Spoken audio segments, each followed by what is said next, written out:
I'm Richard Williams. I'm a senior lecturer in the social work department at Bournemouth University. I work in a social work team which is predominantly research active. A lot of people are involved in that. My particular areas of interest are around children and families, and particularly focusing on child protection, issues that relate to child protection.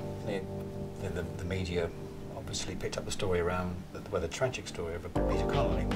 So one of the issues that our students were picking up was, well, that's really the way it was portrayed in the media was dreadful for social work, and I suppose the question we were looking at, which was from an academic perspective, from a research perspective, was okay, so what's the evidence? How are the UK doing?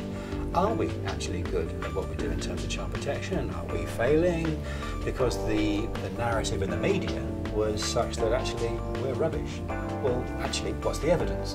What we collaborated upon was a study which looked at the UK against the rest of the Western world nations over a 30-year period. The result was actually how the UK doing brilliantly, fantastically well, something like from a position of being second, third worst in the Western world to being second best in the Western world, based on WHO, World Health Organization data.